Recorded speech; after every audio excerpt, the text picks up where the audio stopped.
औज़ुबिल्लाहिमिनश्शैतानिर्रजीम बिस्मिल्लाहिर्रहमानिर्रहीम। This is Syed Ahmad Mushtaba, advocate high court, और आप देख रहे हैं मेरा YouTube channel universe of law by Ahmad Mushtaba. आज हम डिस्कस करेंगे पुलिस की हरासमेंट के बारे में। ये हमारी डिटेल डिस्कशन है। इसमें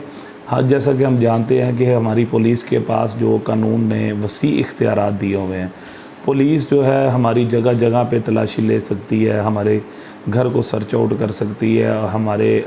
किसी भी किस्म की FIR दर्ज कर सकती है। किसी भी जगह पे अगर लड़ाई झगड़े का अंदेशा हो तो लोगों को अरेस्ट कर सकती है, अरेस्ट करके जेल में डाल सकती है। और इसके अलावा कानून की रखवाली के लिए उनको जिस किस्म के भी स्टेप्स लेने पड़े तो पुलिस आंखें बंद करके स्टेप्स लेती है और पुलिस को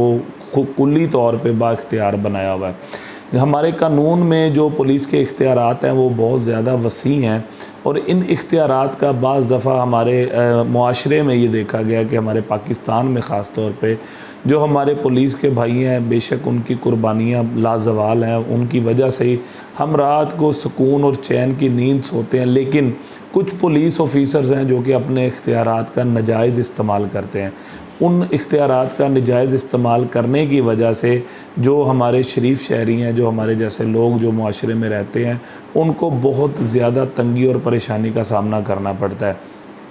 कानून ने हर शख्स को इख्तियार दिया है, हर शख्स के लिए बाकायदा तौर पे कानून वज़ा है कि वो अपनी ज़िम्मेदारी कानून के मुताबिक पूरी करे। लेकिन कानून ने किसी भी शख्स को इख्तियार नहीं दिया कि किसी दूसरे शख्स की तज़लील करे, चाहे वो पुलिस ऑफिसर है, चाहे हमारे वकला हजरात हैं, चाहे वो किसी भी डिपार्टमेंट का पर्सन है, वो किसी भी शख्स की तौहीन नहीं कर सकते। तो जो पुलिस के इख्तियारात हैं उनको लिमिटाइज़ किया हुआ है इस रूल्स एंड ऑर्डर 1861। उसके बाद जो रिपील हुआ है police rules and order 2002,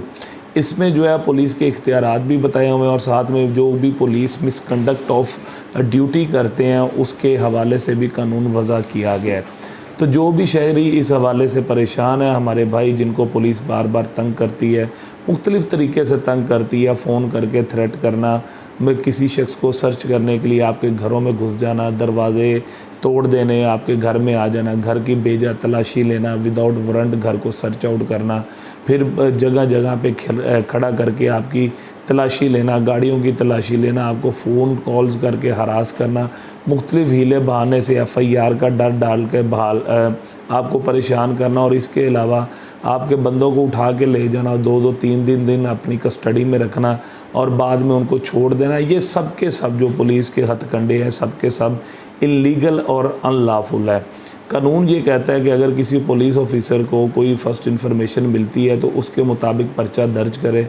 FIR देने के बाद जो उस बंदे को गिरफ़्तार करे, उसके बाद रिमांड लेकर जो भी प्रोसीजर है उसको फाइंडिंग करे, फाइंड करने के बाद जो है वो मजिस्ट्रेट के पास पेश करे। 14 दिन के अंदर अंदर जो भी उससे बरामदगी चीज़ करनी है तो रिमांड में जो है वो फ़िज़िकल रिमांड में वो सारी चीज़ें बरामद करके तो बाय लॉ हर स्टेप को फॉलो करता हुआ उसकी इन्वेस्टिगेशन करे। इन्वेस्टिगेशन करने के बाद 173 की रिपोर्ट जो है वो मुरतब करके मुतलका मजिस्ट्रेट के पास सबमिट करे। ये है पुलिस के तमाम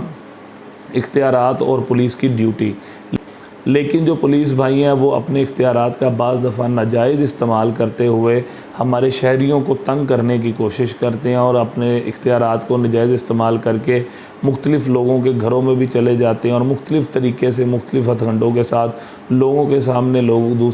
किसी शरीफ इंसान का तमाशा बनाना, और ये चीज़ें सारी हमें आजकल मुआशरे में देखने में मिलती हैं जो कि तमाम की तमाम इल्लीगल और अनलॉफुल है।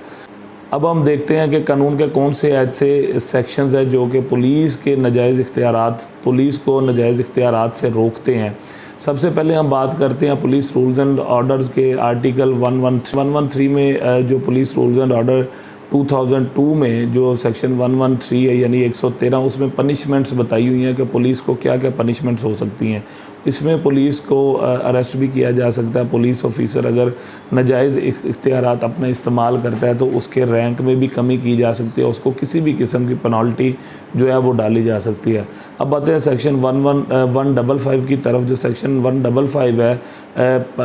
पुलिस रूल्स एंड ऑर्डर 2002 का, वो ये बताता है कि अगर पुलिस ऑफिसर अपने किसी भी मामले में मिसकंडक्ट करता हुआ पाया गया। अब ये जो मिसकंडक्ट है ये एक वर्ड यूज़ होता है, उस मिसकंडक्ट में उसकी उसकी अगर वो ड्यूटी से हट के काम करता है तो उसको भी मिसकंडक्ट कहेंगे, अगर वो नशे की हालत में है तो उसको भी मिसकंडक्ट कहेंगे, अगर वो अपना किसी भी किस्म का काम जो है वो जो उसकी ड्यूटी है वो सारा अंजाम देते हुए गफलत करता है उसको भी मिसकंडक्ट कहेंगे, अगर पुलिस ऑफिसर किसी इंक्वायरी या किसी भी इन्वेस्टिगेशन में बाइस्ड होकर चलता है उसको भी मिसकंडक्ट कहेंगे। यानी ऐसा फेल और ऐसा अमल पुलिस का जो कि रूल्स एंड ऑर्डर के ख़िलाफ़ हो और रूल्स एंड ऑर्डर के मुताबिक ना हो, तो ये सारी की सारी बातें जो है वो मिसकंडक्ट में ही फॉल करती हैं और पुलिस को बाकायदा तौर पे पनिशमेंट्स दी जा सकती हैं। ये इसमें हम मज़ीद ये देखते हैं कि अगर कोई पुलिस ऑफिसर किसी बंदे को बिला जवाज़ उठा के ले गया है और उसने उसको अपने पास जो है वो रखा, कई दिन रखा, और कई दिन रखने के पास ना उसके ख़िलाफ़ कोई FIR हुई, ना ही उसके ख़िलाफ़ कोई ना कोई मुकदमा दर्ज हुआ और वो इनोसेंट था और उसको बिला जवाज़ जो है वो 2-3 दिन या 4 दिन या हफ़्ता डिटेन करके बाद में छोड़ देता है, तो इसके ख़िलाफ़ जो है 155 की कार्रवाई हो सकती है उस पुलिस ऑफिसर के ख़िलाफ़। इसके अलावा कोई ऐसा मिसकंडक्ट वो करता है, कोई रास्ते में चलते हुए किसी शरीफ शहरी की इज़्ज़त को पामाल करने की या उसको इंसल्ट करने की कोशिश करता है, या किसी शरीफ शहरी के घर में बिला जवाज़ विदाउट वारंट जो है वो घुसने की कोशिश करता है, यानी ये सारी की सारी चीज़ें जो है ये मिसकंडक्ट में आती हैं। पुलिस ऑफिसर की ये ड्यूटी है कि वो आपके राइट्स की हिफाजत करे, आपके घरों की हिफाजत करे और रूल्स एंड लॉ को जो है वो इम्प्लीमेंट करवाए, लेकिन पुलिस को ये इख्तियारात कानून नहीं देता कि वो बिला जवाज़ लोगों को परेशान करें। इसके अलावा जो सेक्शन 156 है ये सबसे इम्पोर्टेंट सेक्शन है जो कि हमारे इस मामले में डील करता है कि जो भी पुलिस ऑफिसर है वो मुंह उठा के, आपने अक्सर देखा होगा कि किसी एक बंदे के ख़िलाफ़ छोटा सा चोरी का मुकदमा होता है तो पुलिस विदाउट वारंट जो है, उनके पास वारंट भी नहीं होते, मुंह उठा के वो घरों में घुस जाती है, जी घर की जामिया तलाशी लेनी है। लोग डर जाते हैं, लोग डर के साइड पे हो जाते हैं कि हमारे ख़िलाफ़ कोई ना गलत FIRs ना काटनी शुरू कर दे या हमें बिला वजह जो है वो ब्लैकमेल ना करें, इसलिए लोग खामोशी इख्तियार कर जाते हैं और यही खामोशी जो है वो पुलिस के इख्तियारात को नाजायज़ इस्तेमाल में बढ़ावा देती है। जो 156 है इस सेक्शन जो पुलिस रूल्स एंड ऑर्डर्स का, वो 156 सेक्शन जो है वो इसी के साथ डील करता है जो कि मैं डिटेल में पढ़ना चाहता हूँ। Penalty for vexatious entry, search, arrest, seizure of property, torture, etc. whoever being a police officer,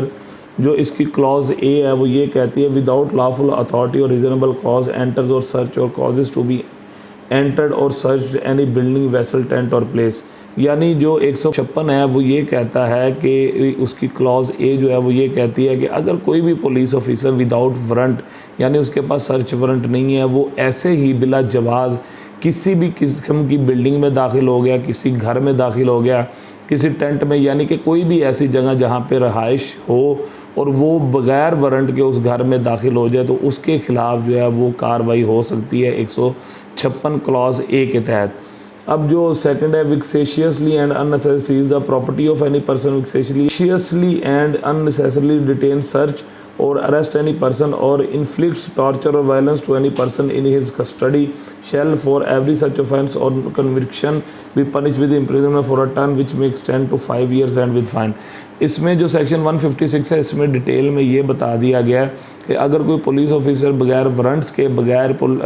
court के ऑर्डर के किसी के घर में छापा मारे या किसी के घर में दाखिल हो तो उसके ख़िलाफ़ कार्रवाई हो सकती है। इसके अलावा अगर कोई पुलिस ऑफिसर किसी भी शख्स को बिला जवाज़ कैद में रखे यानी कि डिटेन करके रखे, उसके ख़िलाफ़ ना तो कोई मुकदमा दर्ज था और ना ही उसके ख़िलाफ़ कोई FIR है, ना ही उसके ख़िलाफ़ कोई इल्ज़ाम है, तो लेकिन अगर उस शख्स को वो बिला जवाज़ कैद में रखता है तो उसके ख़िलाफ़ भी FIR दर्ज हो सकती है। इसके अलावा कोई भी पुलिस ऑफिसर जो है वो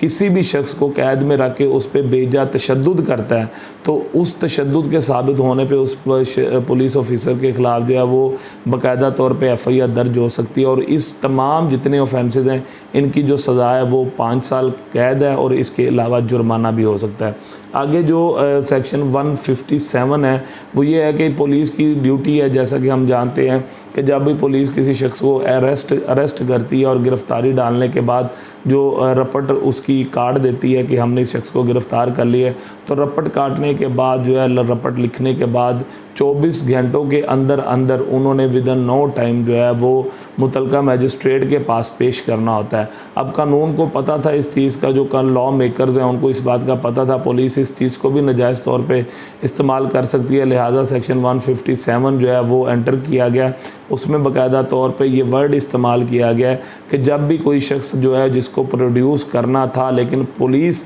अगर ऐसे शख्स को प्रोड्यूस नहीं करती इन द कोर्ट, ऐसे पुलिस ऑफिसर के ख़िलाफ़ भी कानूनी कार्रवाई हो सकती है और उसके ख़िलाफ़ 157 की FIR होगी। और 157 की FIR होने के बाद जो उसकी जो सज़ा है वो 1 साल कैद और साथ में जुर्माना हो सकता है। तो व्यूअर्स, ये थी आज की हमारी वीडियो। आप इस वीडियो के ज़रिए बाकायदा तौर पे मुतमिन रह के अपनी ज़िंदगी को गुजार सकते हैं। और इसके अलावा एक और जो हमारे पास रेमेडी है वो हरासमेंट की रिट है। वो हरासमेंट की रिट है, हम रिट ऑफ हरासमेंट बाकायदा तौर पे कोई भी पुलिस ऑफिसर आपको बेजा तंग कर रहा है या आपको परेशान कर रहा है, बार बार आपके घरों में चक्कर लगा रहा है या आपको बिला जवाज़ ब्लैकमेल करके या FIR का डर डाल के या कोई भी इस किस्म का मुकदमाबाजी का डर डाल के आपको परेशान कर रहा है, तो आप उसके ख़िलाफ़ अपने मुतलका सेशन कोर्ट में रिट ऑफ हरासमेंट फ़ाइल कर सकते हैं। और अगर आप चाहते हैं कि उसकी बाइंडिंग पावर ज़्यादा हो और पुलिस ऑफिसर थ्रेट हो जाए और आपको बार बार परेशान ना करे, तो उसके लिए आप हाई कोर्ट का फॉरम यूज़ कर सकते हैं। हाई कोर्ट के फॉरम में और उसकी फॉरम में ज़मीन आसमान की उसकी बाइंडिंग पावर उसकी भी इतनी है, लेकिन पुलिस जो है वो डरती है हाई कोर्ट के नाम से। अगर हाई कोर्ट के जजेस जो हैं वो बाकायदा तौर पे अगर ऑर्डर पास कर दें किसी पुलिस ऑफिसर के ख़िलाफ़, तो हाई कोर्ट के अंदर हथकड़ी लगवा सकती है अगर ये इल्ज़ाम साबित हो जाए। तो मैं फिर यही सजेस्ट करता हूँ कि इसमें जो तरीक़ाकार है वो थोड़ा सा अलग है कि जो रिट हाई कोर्ट में फ़ाइल होती है उसमें 2 ज़िले की पुलिस को पार्टी बनाना होता है, फिर मुतलका पुलिस ऑफिसर्स के ख़िलाफ़ जो है वो आपके नाम मेंशन करते हैं बतौर रिस्पोंडेंट और रिट फ़ाइल करते हैं कि ये अपने इख्तियारात का नाजायज़ इस्तेमाल कर रहे हैं, लिहाजा इनको नाजायज़ इस्तेमाल करने से रोका जाए। और जो इनलीगली और अनलॉफुली मुझे हरास कर रहे हैं उनको रोका कि और उनको कानूनी तौर पर मना किया जाए। तो जब भी कोर्ट ऑर्डर पास कर देती है तो उसकी जो अटेस्टेड कॉपी है वो अपने पास संभाल के रख लें। उस ऑर्डर पास होने के बाद अगर वो दोबारा इस किस्म का एक्शन करता है तो या कोई भी इस तरह की आपको किसी भी किस्म की परेशानी का बायस बनता है या आपको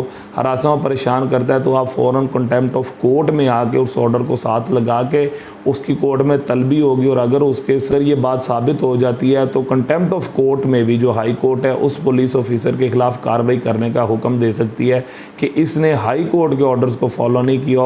और इन ऑर्डर्स की मौजूदगी में उसने दोबारा हरासा परेशान किया, और उस कार्रवाई में वो उनको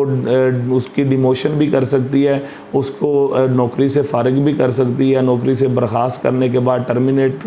किया जा सकता है, उसको परमानेंटली बैन किया जा सकता है, या अगर हाई कोर्ट के इख्तियारात हैं कि हाई कोर्ट चाहे तो उसको जेल में भी डाल सकती है। तो ये जो रेमेडी थी ये भी मैंने आपके साथ डिस्कस किया। अगर भी फिर भी अगर कोई पुलिस अगर परेशान करती है तो ज़रूरी बात है इसमें फिर आपका ही फॉल्ट होगा, क्योंकि कोई भी शख्स जो है वो बिला जवाज़ या बिला किसी FIR के परेशान नहीं होना चाहता। अगर किसी में गिल्ट नहीं है तो वो पुलिस को बाकायदा तौर पे उनका मुकाबला कर सकते हैं और पुलिस को इनके मिसकंडक्ट के हवाले से उनके ख़िलाफ़ कार्रवाई कर सकते हैं। तो इसी तरह मेरा चैनल देखते रहिएगा। इंशाल्लाह अपनी अगली वीडियोज़ में हम मज़ीद लॉ को जानने की कोशिश करेंगे। Thank you so much. अल्लाह हाफ़िज़।